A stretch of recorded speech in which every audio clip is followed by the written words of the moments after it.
Angkatan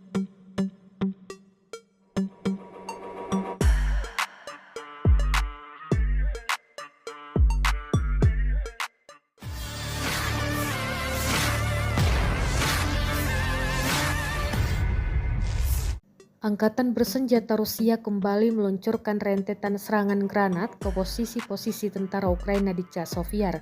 Tampak dalam rekaman, granat dijatuhkan dari drone serang dan menargetkan pasukan Ukraina yang tengah melakukan evakuasi.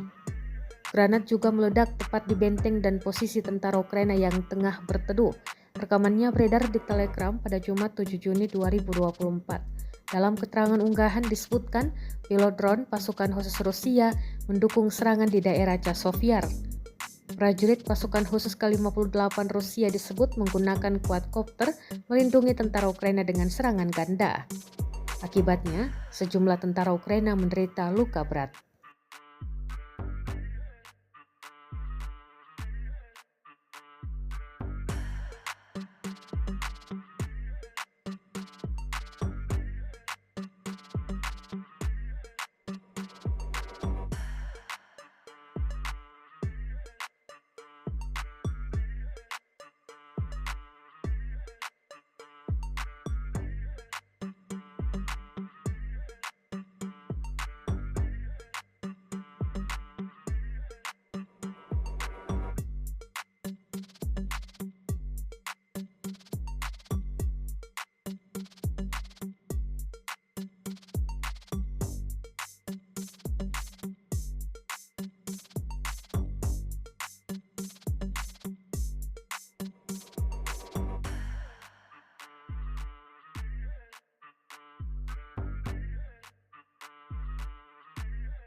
Download Tribun X sekarang, menghadirkan lokal menjadi Indonesia.